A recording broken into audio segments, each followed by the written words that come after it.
Did you think you were watching some sort of documentary about the heritage of craft? You're not bloody getting your knitting out here. I'd expect Love Island to have more accuracy than this. I think Love Island probably does. Hello and welcome to Yarn Library Podcast with me, Adam Cleveley.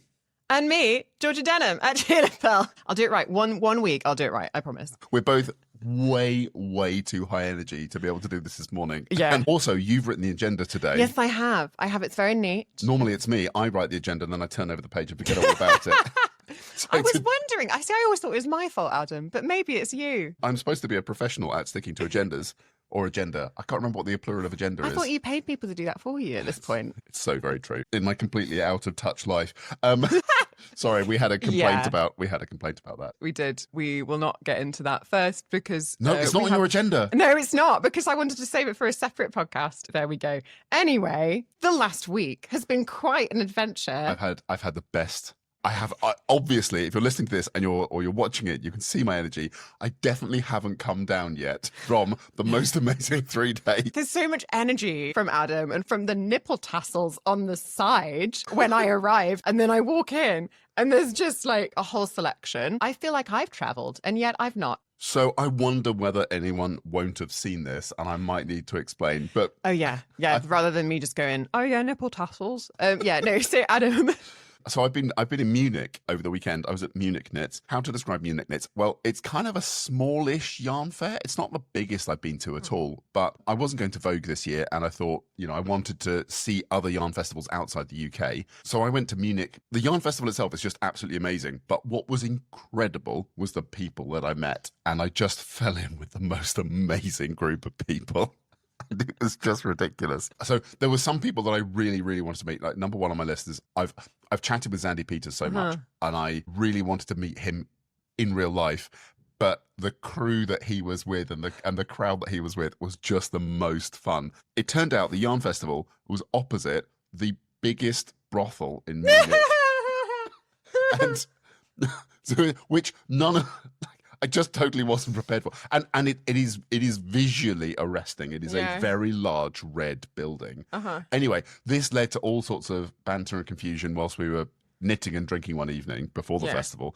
And then we started talking about Game of Wool as well. We are going to come on to Game of Wool. We were all going to dinner with Kay Fassett as well, a presentation by him and dinner with him. And I didn't realise that. Yeah, sorry, that's a minor detail. That's not where my fun was. I'm sorry, How have George. I not picked up on this? What? But then the two sort of worlds collided, and someone suggested, well, why don't we set ourselves a challenge of making nipple tassels over dinner, and that's our own little Game of Wool. And that's what we did. So we gave ourselves the following day to do whatever shopping. I mean, everyone else, they pretty much had like half an hour in their lunch break. Some people actually had to miss their lunch break in order to get the materials to be able to knit the nipple tassels. And then that's what we did over dinner. That was our activity. We played our own little Game of Wool. And I suppose whilst knitting the nipple tassels was a fun exercise and was just creatively enjoyable, it was the atmosphere around it as well as the people and just the attitude and the joy, the pure joy. Everyone just was having fun with something that was so freeing. And I was reflecting on it thinking, the idea that you get to create something that, when you think about people crafting over dinner or crafting in a serious environment, you think about the only people that's acceptable for is children. Why do you give them something to do at a table that isn't joining in a conversation? And I mean, have your own debates about whether or not you think that's right. But it's because it's stimulating, partly distracting, all the rest of it. I definitely knit at dinner tables. I've given up on trying to appease the Cambridge elite. I just sit at formal dinners now and just knit. I think, obviously, I think it's the right thing to do. Kay Fassett called it out as well in the talk. Like, I can see people knitting here tonight, and that's fabulous. Adorable. It was acknowledged, and you're in a group of crafters, that's going to be acceptable. But it was just pure, unadulterated fun. So it was not the official event. This was your like rogue fringe activity at the Kay Fassett.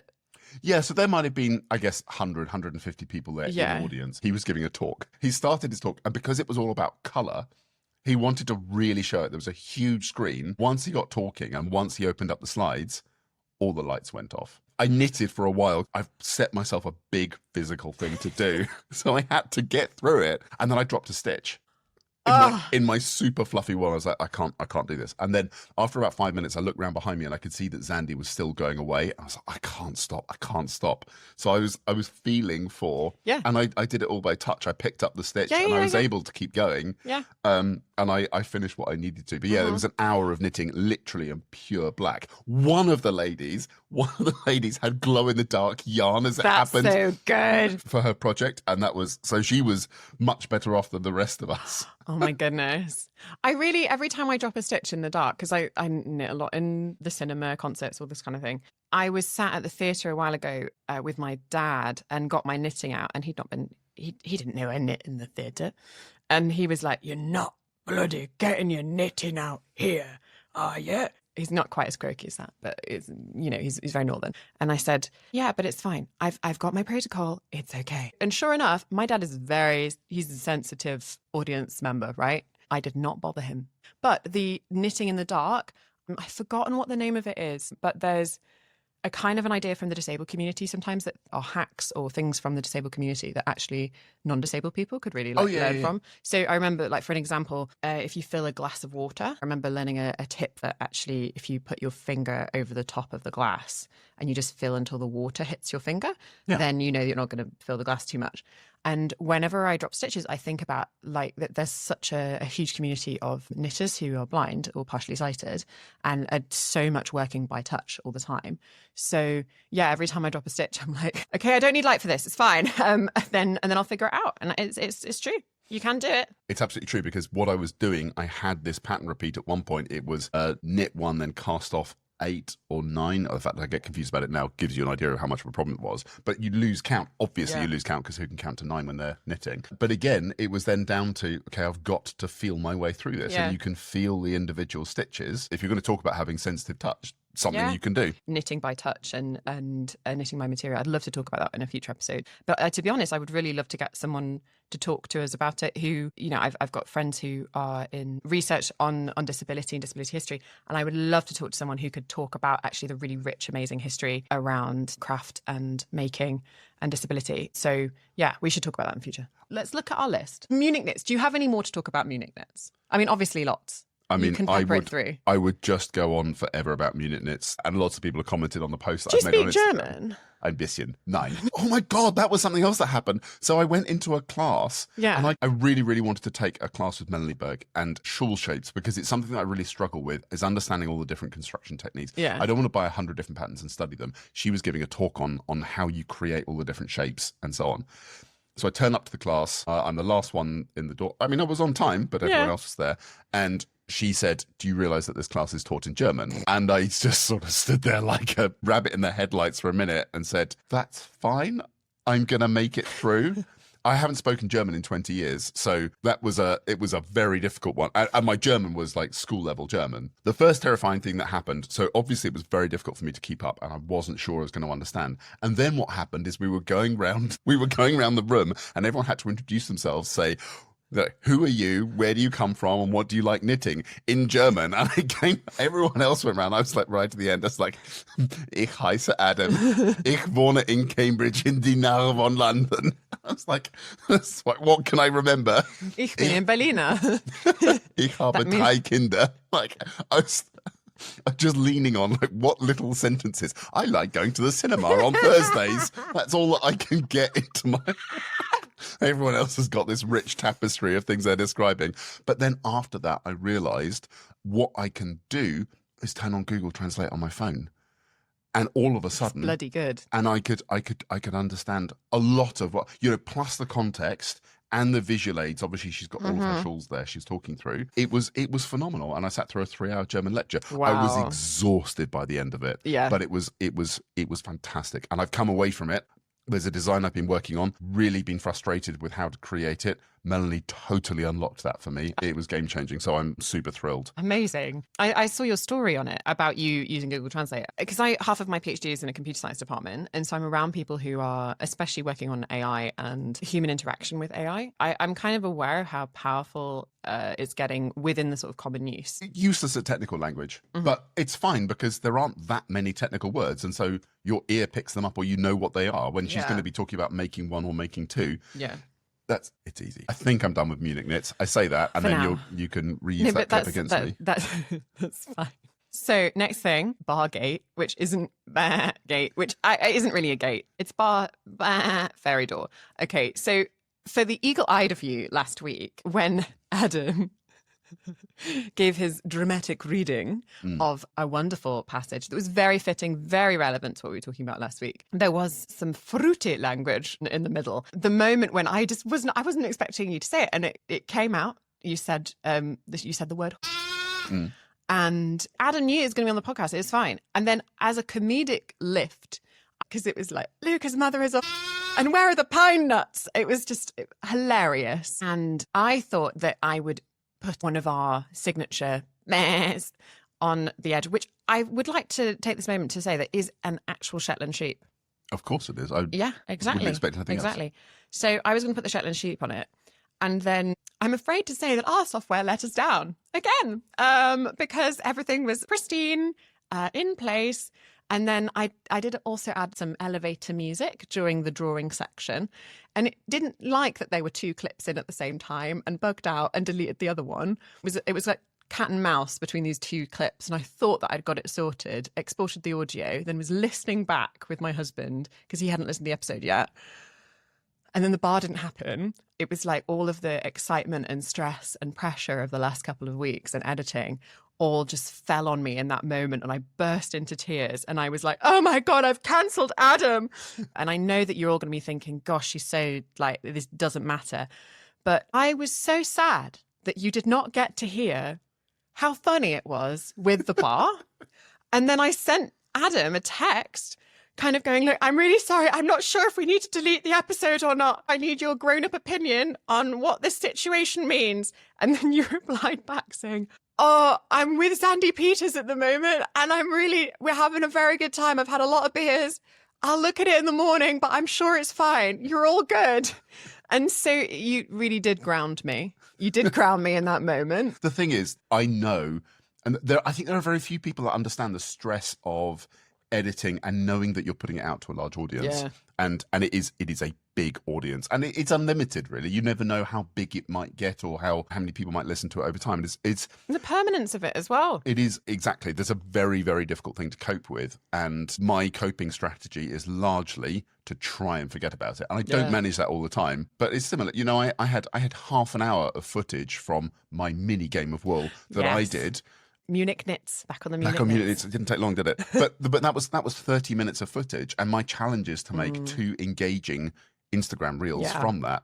And engaging really means trying to get that less than 90 seconds. And you can have them 3 minutes, but really the pressure is on to get it down to a minute if you can. When we've been recording, it's 2-hour episodes, and then I get them down to an hour. And it's brutal. You have to cut stuff that's funny. You have to cut stuff that's engaging. I literally cut 15 minutes of continuous laughter, and I feel so bad about that. But on the other hand, and it's always a difficult balance. But but we got it there in the end. But if any of you eagle-eyed people were wondering, why was there a muted gap there that wasn't? Yeah, it was because there was supposed to be a sheep bar there, and I'm gutted that there wasn't. So talking of our growing audience, we have been getting some wonderful emails that, funnily enough, have been going to mine and Adam's spam, but to my husband's actual inbox. No, I've not even gotten to my spam yet. Oh my gosh. That's right, we need to figure this out. So Adam is a new hearing this email. We've had a few really gorgeous, wonderful emails. Thank you so much for getting in touch with us. I wanted to read one of them. Who's it from? It's from JJ in Washington, D.C. And this email is so great. So great. Okay. Hi. Hello. My name is JJ, and I've been loving y'all's coverage of the Game of Wool and knitting topics generally. I'd love to read George's PhD when it's published. I find the conversation of the de-skilling of art so fascinating. I went to school for theatre design and now teach at the college and high school level, and I try to teach my students as much craft as possible. I promise the subject line is not clickbait. What was the subject line? So there's the thing, I hadn't read the subject line. I forgot about the subject line. Okay. So Grindr did an entire knitwear fashion show, ? Right. I promise the subject line is not clickbait. The gay dating app Grindr partnered with Rainbow Wool, an organization that saves same-sex attracted rams, to produce an entire line of clothing for a fashion show All of it is knit and crocheted, and most of the garments look well constructed and with good technique. There is a leather jacket that is a homage to gay leather culture that's particularly stunning, with cables and all the right details and zippers, and a tennis set with a cream cabled jumper and knit shorts. Amazing. If I'm honest, it's what I thought the game of wool was going to be, not steeped in gay culture specifically, but very well constructed garments with a clear design brief. But that could be my own misconception, as the game of wool is obviously trying to be more bake-off, less Project Runway. Mm-hmm. Interesting. I don't know how to end this email, but I had to share this knowledge. Love listening to you guys every week, sometimes twice, and I wish you all the best of luck sorting out the ongoing audio issues. Love y'all, JJ. How lovely. Okay, so then we look this up, right? Are you about to show me some photos? It's incredible. So this is from the Rainbow Wool website. Did you know that about 1 in 12 sheep is gay? That doesn't surprise me. It's well documented across loads of species. Meet the world's first gay flock of sheep. Sadly, gay rams are often sent to slaughter because they can't fulfill a farm's breeding role. Mm-hmm. We rescue them before that happens, giving them a safe home where they can live and love freely. Each year, their wool is crafted into fashion with profits donated to the queer charity LSBD. You can also adopt a gay ram, helping cover food and medicine to keep them happy and healthy for life. Every adoption comes with a digital certificate you can print at home. And so you can go and adopt a gay sheep. And there is a page of, it's like Dogs Trust. Wow. They're So have you been swiping left and right on sheep all weekend? Is that what you're telling me, Georgia? adorable. Madonna, Marvin Gaye, Max Sock, Mark Renton, Prince William, Piccolo. No, it's not Prince Willy William. Wonka. How could you miss that? That says Prince William. William. Every dollar guarantees one gay sheep another day on the farm. Oh, that's cute. So there we go. Now you understand why I had to read that email. It is an amazing email. Thank you. I Thank love- you for and I sending love- the email. I love finding stuff out like that. Like it is a wonderful thing. Okay, moving on. Oh yeah, you all emailed and messaged to say that it's called the Exquisite Corpse. And also someone suggested that rather than Mr. Cable, you should be Captain Cable. Captain Cable. Do you know what? This came out at Munich Knits as well. People were coming up to me saying, All right, man, Cable. and I was very surprised and touched by how many people in Germany seem to be listening. Not like that, John. By how many people seem to be listening to the podcast in Germany. So that was wonderful. Thank you for those that are listening there and everywhere. But Wonderful. Honestly, Munich Knits sounds so much fun. it was the best. I can totally imagine how a European yarn festival would give good vibes. I wonder what Dutch ones are like. That was the incredible thing. I was there and I was sat down, for drinks, dinner, whatever. Every time I was sitting down with 10 people, not 2 people at the table were from the same country. Yeah. So wonderful. Yeah. Like, it's so refreshing just to have that really clear mix of culture. I just loved it. I felt so alive in that group, and it was just wonderful. Yeah. I really, really found like I'd found my people there. Like it was just wonderful. That's It was so nice. I did an Erasmus study exchange in the Netherlands, in The Hague, which is a super international city. And from the videos and the pictures and like the going to the bars and everything, and having different people from different countries like that in a really fun environment, it gave me serious FOMO, but also really reminded me of my time in The Hague and actually how beautiful that was.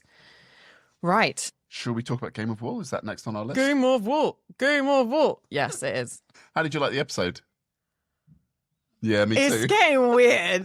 There's a weird energy in that room. I don't think it's just because it's getting like, competitive, like the temperature's moving up. People looked annoyed.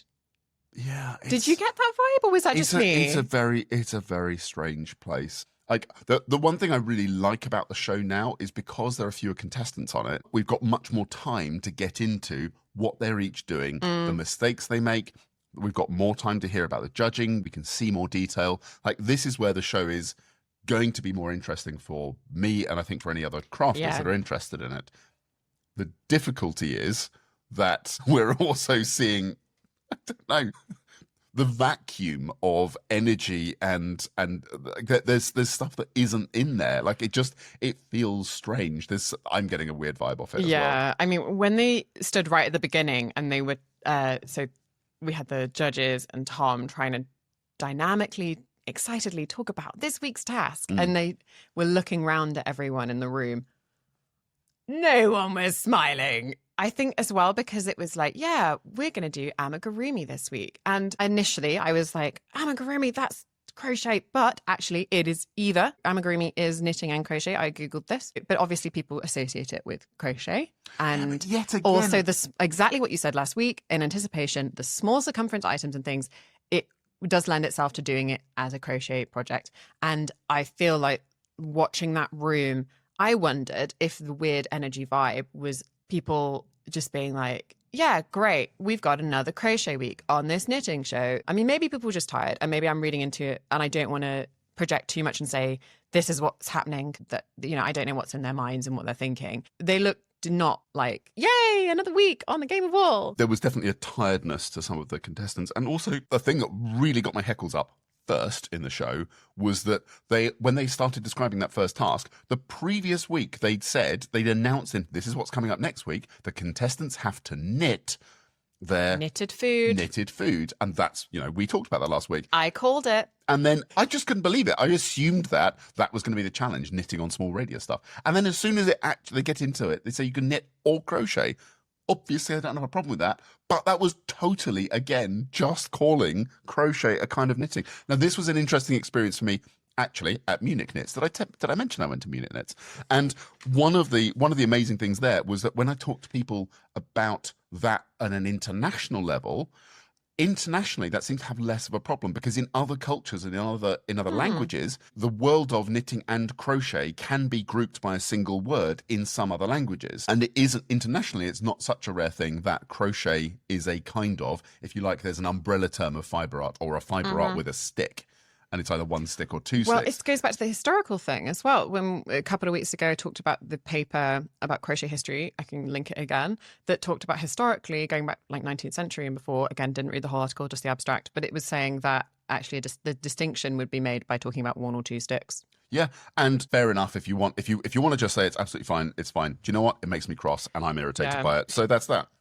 There are a lot of people who, between my videos on craft and the podcast, have talked about, you know, I research craft terminology or I research particularly crochet. Lots of people who said about crochet terminology, and I do wonder if anybody has any etymological sources or terminology sources around the language of crochet and its relationship to knitting, and actually what's happening historically for us to arrive at this point, and what you describe internationally for people to have like a less stress about it because they're like, no, it's kind of similar, like we use the same word for this. I wonder what's happening on that level. I mean, from the British English perspective and the craft community in the UK, the reaction to this kind of homogenizing has been quite strong. Yeah, so I still do think that this is not me trying to give Channel 4 a way out and being like, oh no, we were just going with like the German definition. Yeah. I'm sorry, you're making it for a British audience. Yeah, you're exactly. Only showing it in the UK. I'm sorry. Exactly. Like I'm not giving them a get out of jail free card,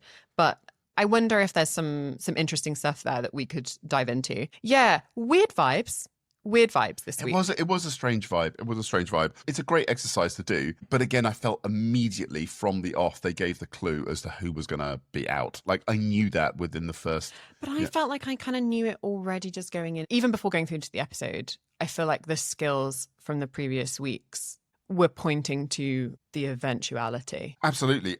And I think, unfortunately, unlike Bake Off, where you don't necessarily know who's going to go each week, I know who's going to be in that final. It is blindingly obvious. And I've got a strong feeling about who's going to win it. It kind of takes away the surprise from the show. And I'd be interested in other people's views on that, whether it's a normal thing and that's fine. You just, you're there for the ride. But well, maybe they were expecting, like with Bake Off, a little bit more variety where you have people who are really good at bread, people who are really good at meringues, people who are really good at pastry. You have that variety. And yeah, there's the standout people who are just so good at everything. But then maybe they have like one weak spot. And then that they really struggle with that week. Or they just have, because there's so many things they have to do. In Bake Off, they have to do 3 different challenges. And there's so many variables with all of those things. And then the weather, all this kind of stuff. Whereas with knitting, we saw that last night with the cardigan. Things can go wrong. But it's like the proof is kind of in the skills and experience of these people. Like it's pretty consistent. And we see time and time again, I mean, we've seen Holger make a couple of mistakes, but they are, I mean, his massive mistake this time was totally covered up. And I thought that was an interesting point on the judging, actually, because when it came to judging it, I felt like Sheila, her face said she really didn't like that one side of the cardigan was turned inside out. And Di, again, this could be how it was shot and how it was edited, but Di said, "Oh, I love that they've done one side inside out because it makes it reversible, the rest of it." And it was it was potentially a happy accident, but I don't think Sheila felt that at all. The thing is that when they did the little talk through the challenge thing, I mean, we're jumping ahead to the wrong challenge. Sorry, guys. Oops. It's fine. We'll go back to amigurumi in a sec. But the challenge, I really kind of wondered when they did the overview, they did say the thing about I'd love to see some things inside out. And I felt like that was a weird sort of marrying up where they were trying to find, look, someone's done this thing that we said we'd kind of like to see. I'm sorry, I am such a skeptic about the show at this point that I am almost certain they would have filmed that afterwards.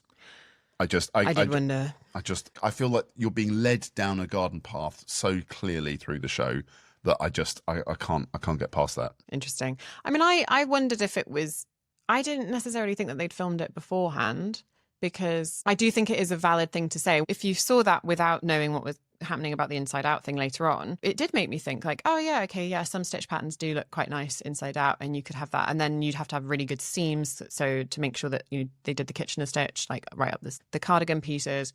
We are jumping ahead and we should save this debate. Shall we go back to amigurumi? Yes, please. Right. Is this just me? I don't want to level this criticism unless I definitely got it right, but I'm pretty sure that when they talked about amigurumi, I did not hear them mention Japan. Did you hear them mention that it was a Japanese thing or of Japanese origin? No, I didn't. Nope. Yeah. I found that it's literally a Japanese word. Yeah. Maybe because we're not in Japan, there weren't. Sorry, Georgia, did you think you were watching some sort of documentary about the heritage of craft? Because there have been a couple of clues. At least with Shetland, they said it was Shetland. I think that's all the only benefit I can see there. I'm not trying to say what they did was okay. There have been a couple of clues that this isn't the most factually accurate program on television. I saw something the other day that I hadn't realised was that when they were explaining knit and crochet in the early episodes, they used AI generated images. I hadn't realised that. Do you want to know something? What? I spoke to the Game of Wool people and I have it on there. So they assured me face to face on a Zoom call that wasn't AI generated, that they face to face, they have told me that was a hand drawn illustration. From an AI image? Yeah. Did the illustrator go, I wonder what a crochet stick looks like? ChatGPT, can you just create me a bad image of this and then I'll trace over it to make it hand drawn? Yeah, there we go. I've had that conversation. It's after this, I'm going to work in my office, which is in a computer science department, and I would beg to differ. Well, I know, and the whole internet thinks it's AI, but that is not what Game of Wool says. They can't find who actually originally illustrated it, but they know it was illustrated by hand. There you go.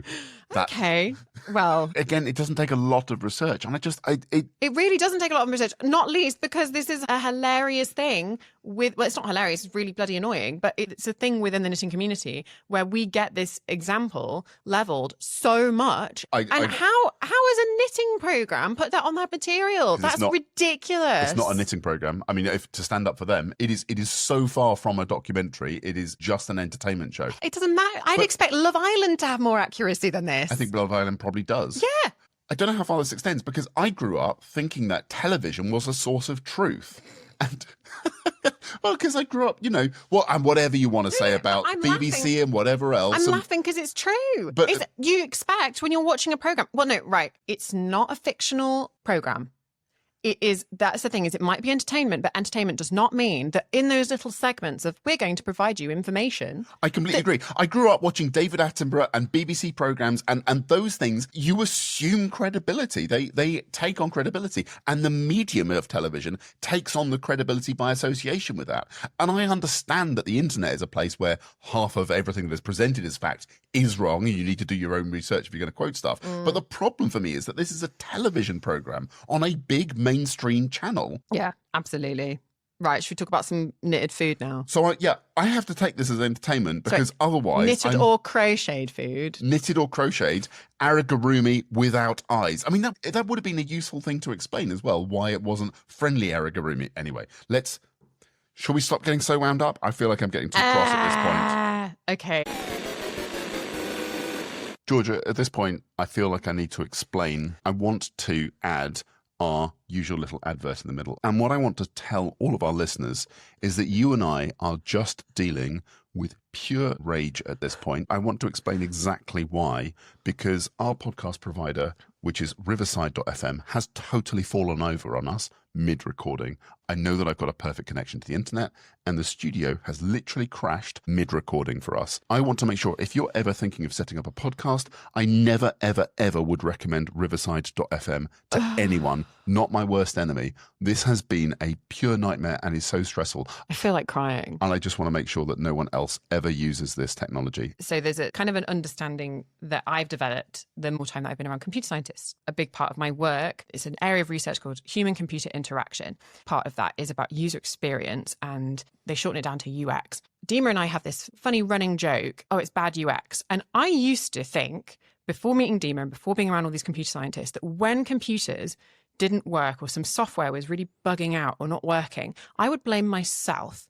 And I would think that it was my fault and I just wasn't really techy enough, or that I'd done something wrong. And then the more I spent time with computer scientists, the more I found out that actually this is when things are not designed well and it's bad UX. And so when something happens, I'm now in a lucky enough position to have that understanding where I look at something and go, oh, this is bad UX. This is bad UX. The number of times I have had to say bad UX when I've been dealing with this software, the reason that we record on Mondays and you get the podcast on Thursdays is because of this software.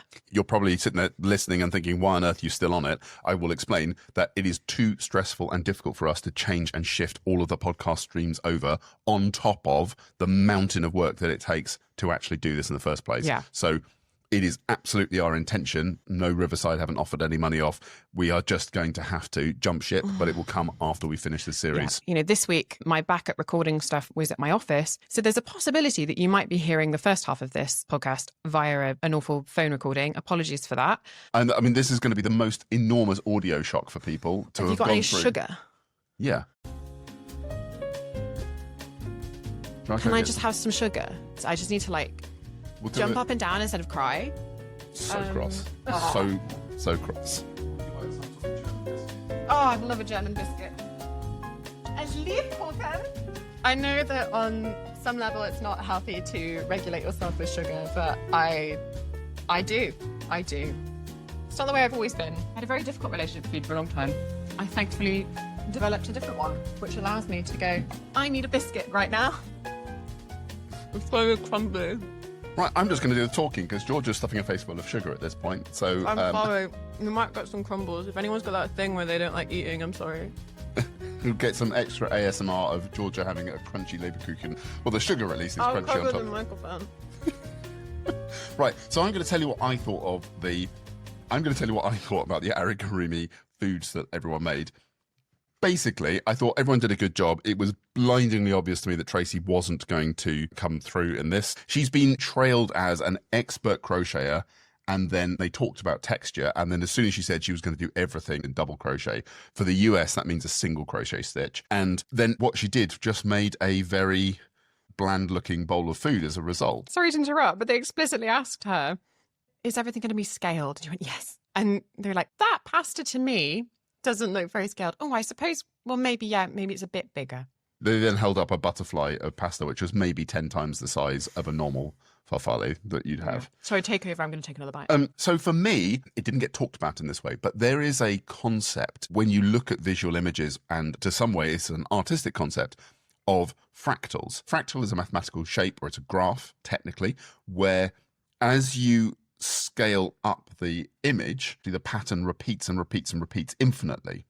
And so it doesn't matter how far you zoom in, the image basically stays the same, that there is an infinite level of detail as far as you go into it. And fractals are a really interesting concept because fractals within images, although that's a mathematical concept and the famous one is the Mandelbrot set, actually it comes up in art, and it's an easy way to understand the quality of images. So if you look at a cloud, for example, a cloud, if you draw a childish version of a cloud, it has a single outline. When you say quality, do you mean like the resolution of it? I'm The talking aesthetic? about an aesthetic quality. But as you zoom into a cloud at every level, when you go further and further into it, still has continued levels of detail. And it's similar with a tree. If you look at a tree, when you zoom into a tree, you see clusters of leaves and branches, and then you can see a leaf, and if you look at a leaf you can see individual veins on a leaf. The fact that you have that sort of gradient of texture through zoom levels is one of the ways to create real depth to images. It's not the only way to make something artistic or anything, but if you're looking at something like photorealism, that is one of the ways that you use a technique to be able to make something photorealistic. You add detail by adding more and more and more texture at every level within an image. Step back for a second. This is where Holger was on a completely different scale to Tracy, because Tracy was crocheting foods using mono texture and mono color, whereas what Holger was doing was adding more and more detail at smaller and smaller levels with everything that he was doing. Yeah. And that's the same concept of adding this fractal-like quality to what you're doing. They said they wanted to see realistic food.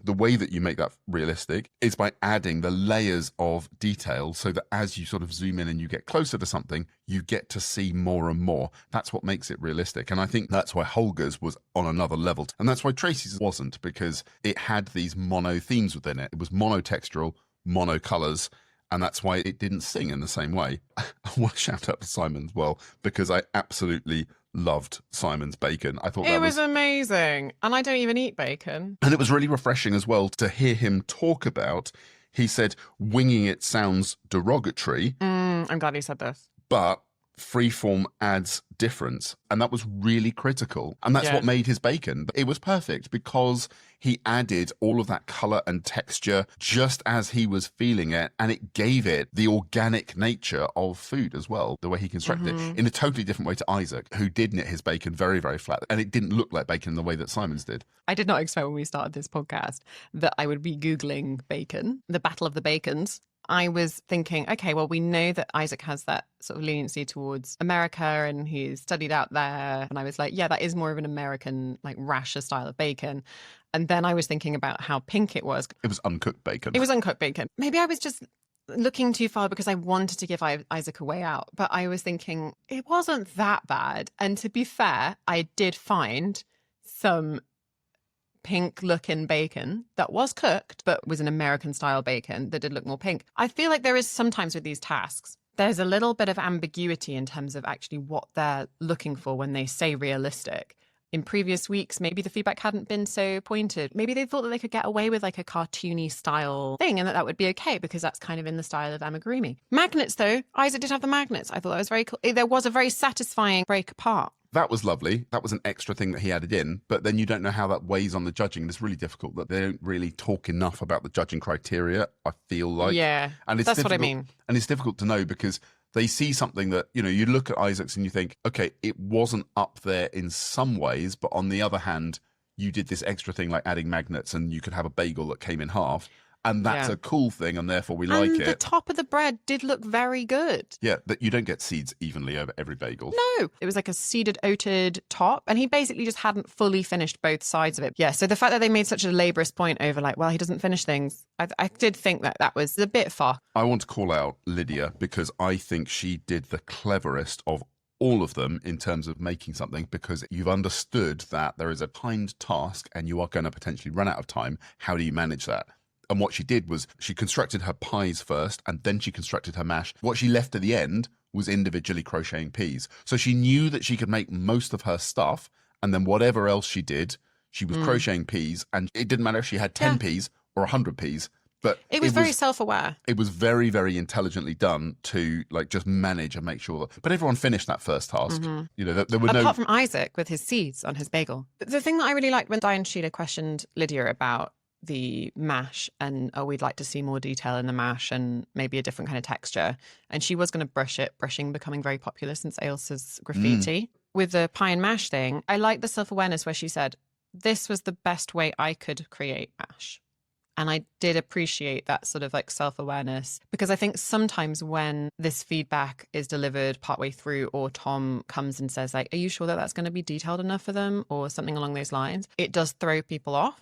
And I welcomed that for Lydia. She was like, no, this is what I'm going to do because it's what I thought of. Yeah, interestingly, there was a comment online that she could have or should have made it with mohair or something, or I added did wonder mohair. that. And she did use a strand of mohair in there. Again, would have been fascinating to see that, but it's just that the lighting on the show didn't pick up enough of it. And obviously, I mean, you can use more strands of mohair. With really brushing that, I guess you could have made that look really steamy. One little bone to pick as well. This is no reflection on the knitters, I don't think. This is very much down to editing, very much down to producing. When they went to speak to Isaac about the bagel, which, yes, did have a lot of like figuring out patterns, maths stuff, I think the words Tom used was like, yeah, it looks very scientific, very engineering. And then when they went to Ailsa, they were like, perfectionist Ailsa, detail-orientated Ailsa. And it really irked me. So the feedback that Isaac got was like, yeah, there's a lot of maths gone into this, there's a lot of engineering. And then the feedback that Ailsa got was like, it's almost too neat. We need it to be a bit more abstract for it to come alive. And it's almost like the people who are doing the commentary or the producing don't have any more knitting awareness to say anything more about that. So they just completely borrow from all of the judging comments and what they're going to use in the clips to put into the voiceovers. And so they couldn't come up with anything better than framing the woman as being a perfectionist and the man as being an engineer. I hadn't heard that when it was on screen, but you're completely right that there's potentially a very gendered undertone to that. And it really shocking. pissed me off. But, and I mean, well, the other one that got me. Sorry, was, did you just interrupt me whilst I was having a feminist rant? Did the engineer just interrupt me? Sorry, I just had to do that. We interrupt each other all the time. It's fine. Sorry. Not anymore. We don't. Yeah, no, it pissed me off. And it reminded me a little bit of when people say, and I'm going to say this phrase, and then I'm going to unpack it. When people say, oh, when a woman does it, it's craft, but when a man does it, it's art. For all kinds of reasons, I don't agree with that statement, but the sentiment of when a woman does it versus a man does it and the characteristics of it. The reason that I don't necessarily agree with is because it's often talked about when we're talking about fibre crafts. The thing is that craft is much broader than that. And actually the history of craft is representative of a lot of very male-dominated crafts as well. And so disregard for craft goes far beyond the exclusion of women. It goes into lots of other different corners of the world. And I don't necessarily like the hierarchy of craft and art thing, which I've talked about on various other points and will do in the future. But that sentiment, it did feel very gendered and I didn't like it.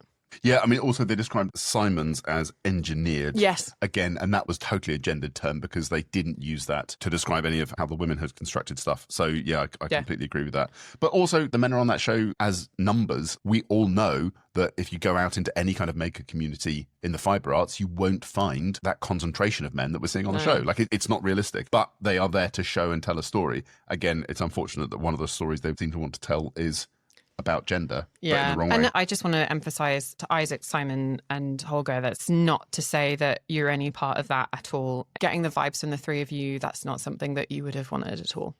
I mean, there's nothing wrong with calling out the maths and the engineering and all the rest of it. But I don't think they've said that about, well, to be fair, they might have said it about the swimsuit with Lydia. I can't remember exactly. But they certainly didn't labour the fact that there was lots of maths that went into it and it was really scientific. Whereas the one thing that stood out to me about Lydia's swimsuit was the engineering behind it, because that was immaculate. Yeah. It was incredibly done. The three-dimensional sculpting of that item was just... I think they did say engineered. Sorry, did you interrupt me?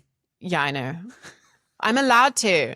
Equal opportunities for interrupting on this podcast. Equitable. Right, anyway. That's enough of food. Okay. The next task was, in 10 hours, to produce a slouchy cardigan. There were 3 teams of 2. So in a pair, they had to create a slouchy cardigan with, obviously, chunky wool and chunky needles. That's the only way to do it at this point, on what looked like 12mm needles. We had the 3 teams, A, B, and C. The first one was Tracy and Isaac, then it was Holger and Elsa, and then it was Lydia and Simon. They had 10 hours to create a highly textured cardigan. They were told they were adapting an existing pattern. They had to use at least 3 stitch techniques. They said at the beginning that the judging criteria were clear, clean stitch definition. So that's what we were giving at the start. They keep saying that they're adapting an existing pattern. There's some vagueness, some vagary around the language there that is making me wonder actually what information they do get given. Yeah, I would be fascinated to understand more of, and maybe we'll get an interview with some of the contestants. George and I want to do... Non-disclosure agreements have ended. Exactly. Which I understand is a very typical thing for these kind of whittled down programs. But we're going to get our hands on them one day. So one of the things that struck me about that, they will obviously had like a stitch count to work from so that they knew how big to make the garment. One of the things that I learned about cables by making my own cable garments is that obviously you get a grossly different gauge with a cable than stockinette. Now, I want to call out a book that's up on my shelf, actually, Nora Gowen's Knitted Cable Source Book. It is just the most beautiful book to go through. If you love cables, this is the thing.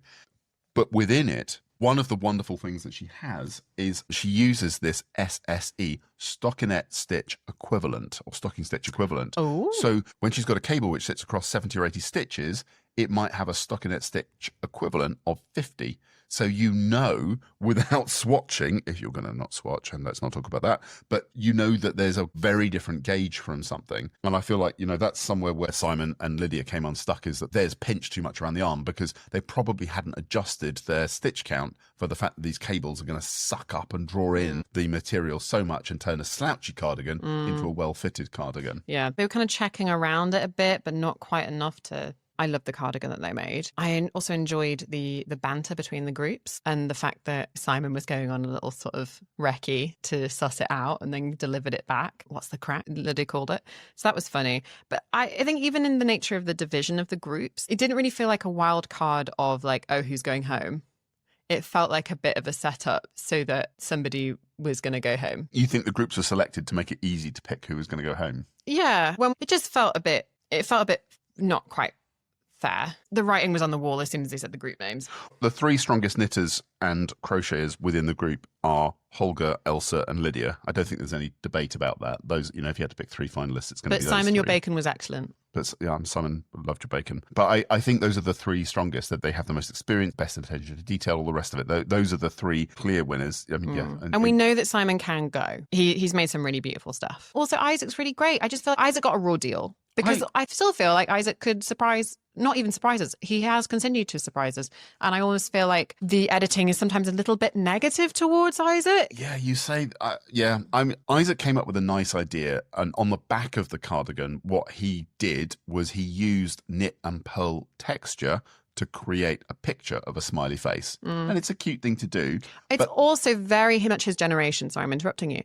But that kind of smiley face thing is very much around at the moment because it's like Y2K, revival, like 90s. It's a thing.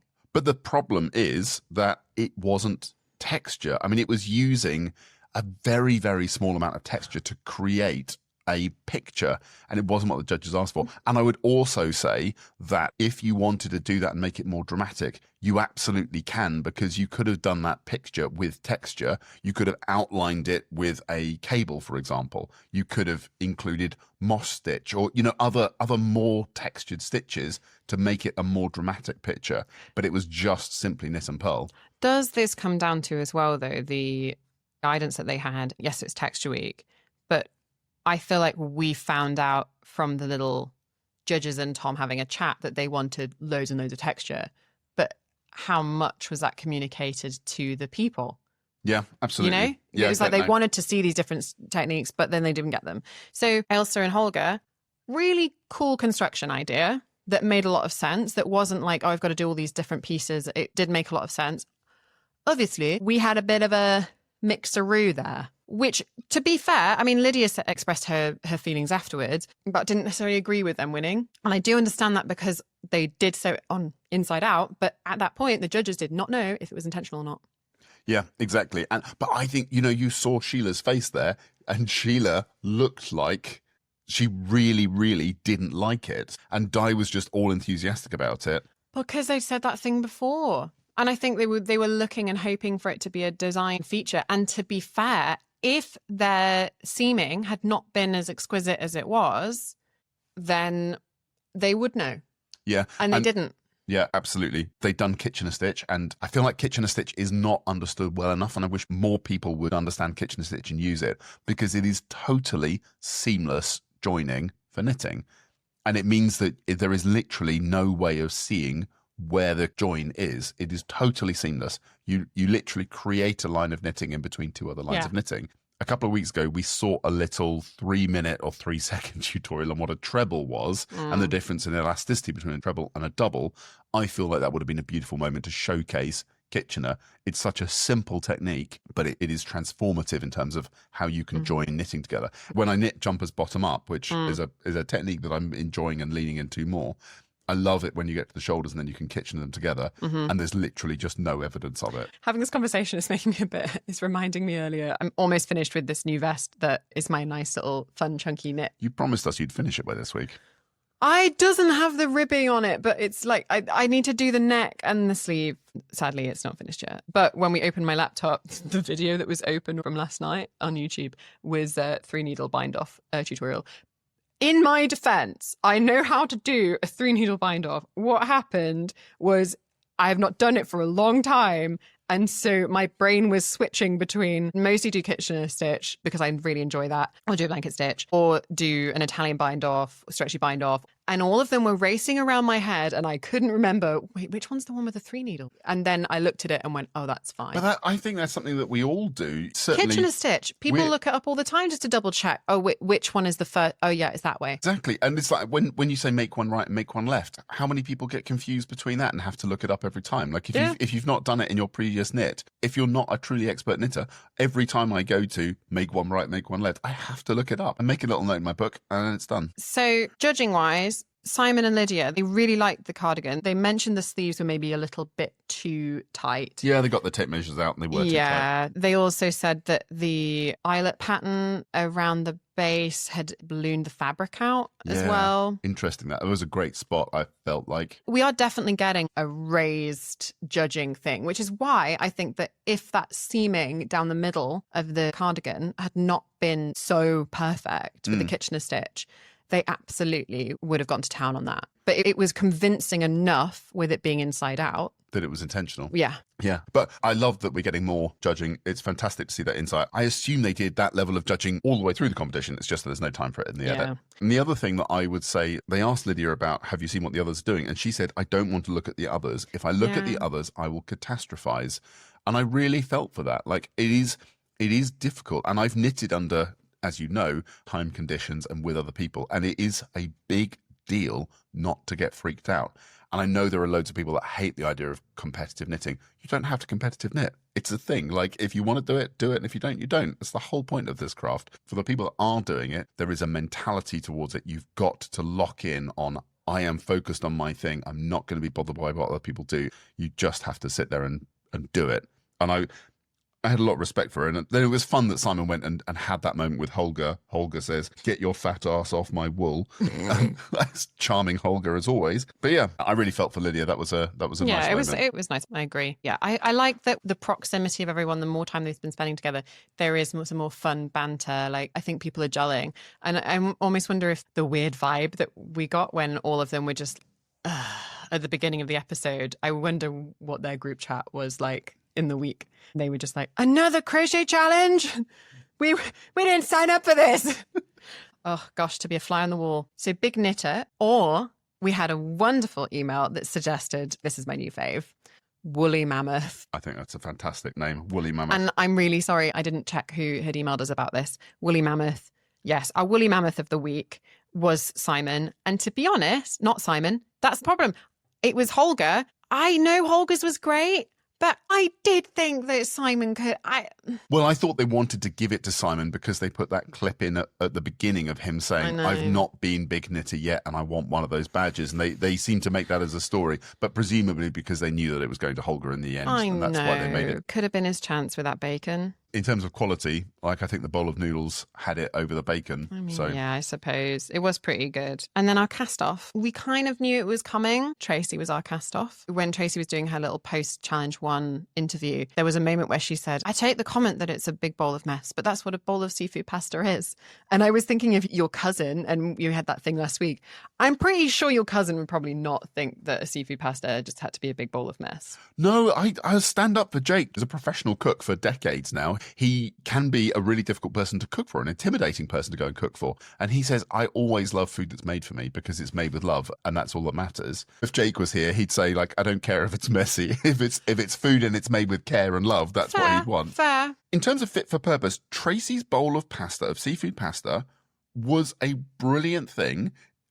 if its function is going to be maybe a toy, and a lot of amigurumi is, if it's a toy for children and to play with, it worked well. It was absolutely fine. But that wasn't what the judges asked for. The judges asked for something that was sort of artistically, aesthetically looking like food. And that's where it came apart. That's where it disconnected from reality. She made something that was great, but it wasn't what they asked for. The last thing I'd say is that the one thing I'm really not enjoying now is that although there is more time for the judging, I don't feel there's the passion and energy in the judging. I was assured that the judges would come alive in terms of the amount of personality and so on that you're seeing.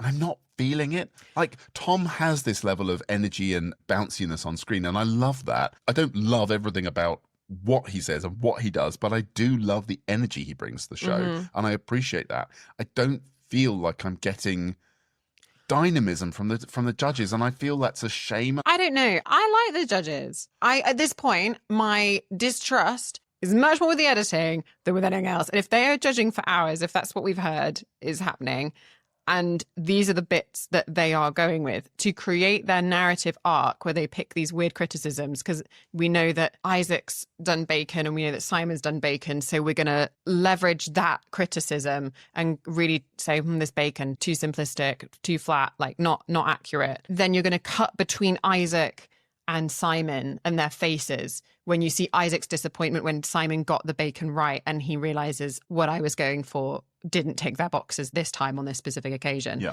And then really laboring the point on like, well, Isaac really doesn't. I just feel like sometimes the editing is having to scrape the barrel to find the right things to construct their narrative. And my distrust is more so with them than actually Di and Sheila, who have an incredible pedigree when it comes to knitting. I'm not saying that at all that you are suggesting that they don't have an incredible pedigree. My distrust instinctively is with the production of it. I'm going to be honest. I mean, I'm totally with you, and I totally understand that. I'm not the most experienced knitter. I haven't spent decades in this industry. I don't know. But I would struggle to think of another pair of judges that have worked together at that level of skill of Di and Sheila. They are the perfect judges in the respect of actually technically understanding the knitting they're presented with. Where it falls down, and maybe Di and Sheila are rewatching this and they're hoping for series 2 that they understand more about what they have to do in that process of creating energy on screen when they're doing the judging. And maybe that's part of how the production works. Like if we look back at early Bake Off, Mary and Paul probably might have not have had that same kind of dynamic energy. They wouldn't have like sunk into it just yet. It's absolutely fascinating. Go and watch series 1 of Bake Off, because there are long periods